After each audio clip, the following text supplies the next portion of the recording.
The Most Improved Player Award, first awarded in the 85-86 season to Alvin Robertson of the San Antonio Spurs. The award has been given to 36 players. Given to the player who has developed the most in comparison to their prior season, the Most Improved Player Award has been given to several household names. For many recipients, the award has marked their breakthrough from role player to perennial stardom. From Hall of Famers to All-Stars, the Most Improved Player Award is one of the highest honors a player can receive.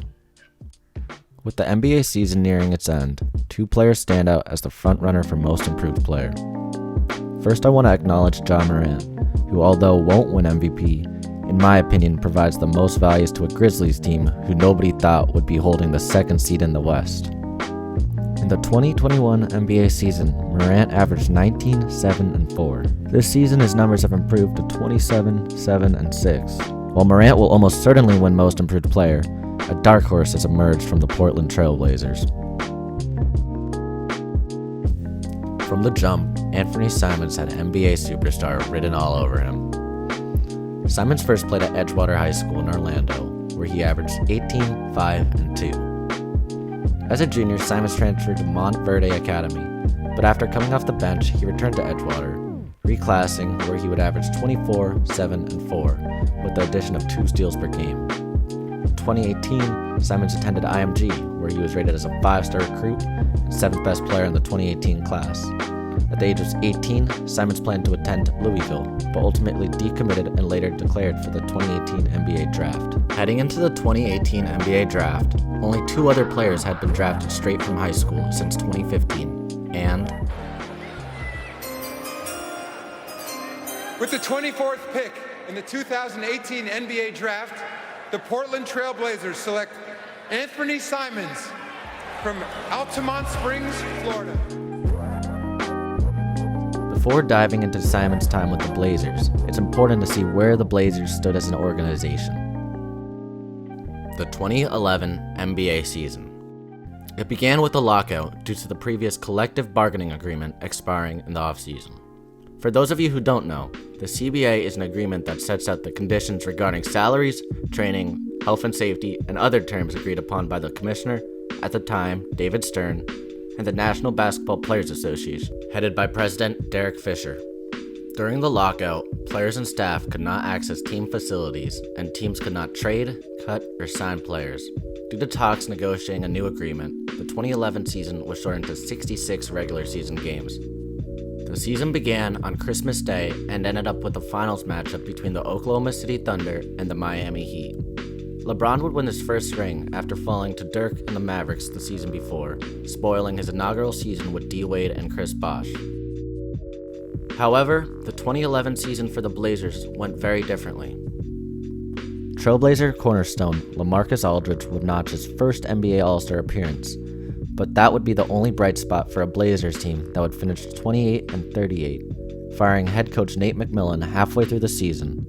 In the 2012 offseason, the Blazers appointed Terry Stotts as their head coach and drafted future Rookie of the Year Damian Lillard. The Blazers had 4 picks in the 2012 NBA draft. Alongside Lillard, they would add Myers Leonard and Will Barton. Scott's first year with the team wasn't great, finishing the season at 33-49, missing the playoffs. But in the 2013 NBA drafts, the Blazers would draft future Most Improved Player CJ McCollum.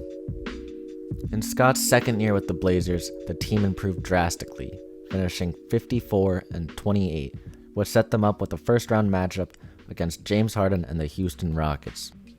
Heading into the series, the Rockets were heavily favored, but after taking a 3-2 series lead and a chance to close out the series at home, welcome to NBA history. Foul to give for Houston. 9/10 left. A 3 wins the series. It's Lillard. He got the shot off. Lillard, good! Good! And the Blazers win the series for the first time in 14 years!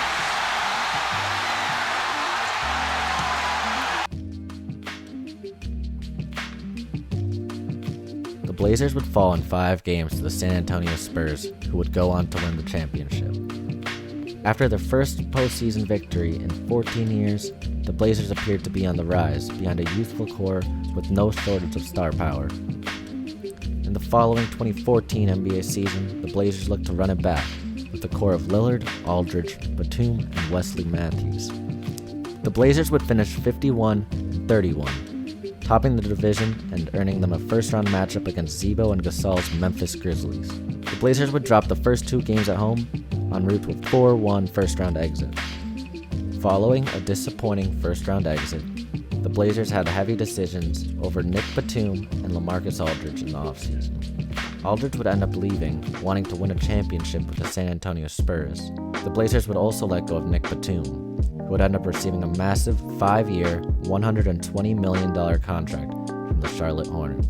Without key pieces up to their roster, the door opened up to CJ McCollum, who boosted his scoring totals from just under 7 points a game to around 21 a game, securing the Most Improved Player award. Led by one of the best backcourt duos in the NBA, the Blazers marched past the Lob City Clippers in 6 and matched up with the Golden State Warriors in the Western Conference semifinals. The Blazers played the defending champions tough, but would fall in 5. The following season, the Blazers would regress to 41-41, sneaking into the playoffs as an 8 seed, where they were swept by the same Warriors team that had sent them packing the prior year. The next year was more of the same. The Blazers made it to the playoffs, but put up little to no fight against the Anthony Davis-led Pelicans. This brings us to the 2018 NBA season. Simon's rookie year was relatively quiet, appearing in only 20 NBA games and spending some time with the Agua Caliente Clippers of the G League. Fun fact, Simon scored 37 in a game where he played all 48 minutes and the Blazers only had 6 active players. On the other hand, the Blazers bounced back from back-to-back first-round exits, finishing 3rd in the West, setting up a first-round matchup against the Oklahoma City Thunder, led by MVP Russell Westbrook. The Blazers would defend home court, winning the first 2 games at home, and would go on to take a commanding 3-1 lead after a Game 4 win in Oklahoma. Game 5 went back and forth. The game was tied at 115, Damian Lillard with 47, guarded by All-NBA defender Paul George. Welcome to NBA history. Portland has a timeout. Lillard, a chance to send the Thunder home. Lillard, long-range 3, and it's good! At the buzzer! Damian Lillard! Are you kidding me?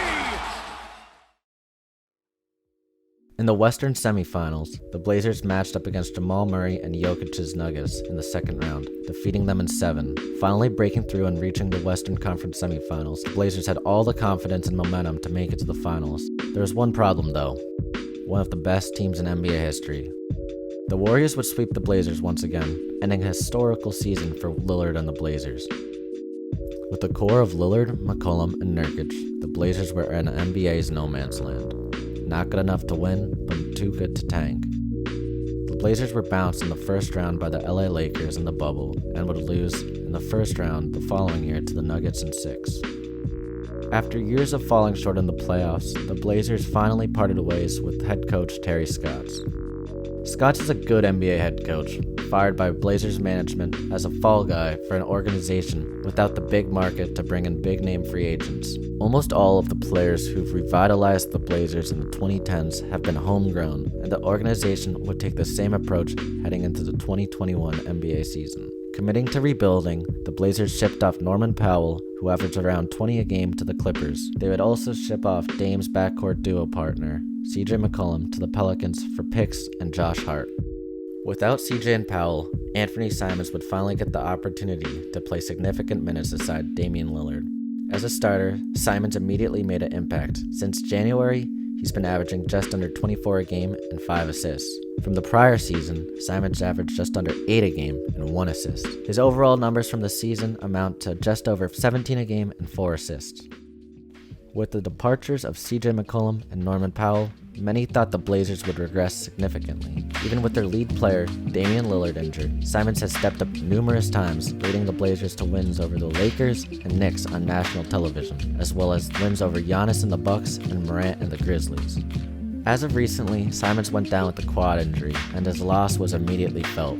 Without Simons, the Blazers lost by 40 to the T-Wolves and Jazz. Simons has been one of the only bright spots to a Lillard-less Blazers team, giving the team identity with his similar style of play.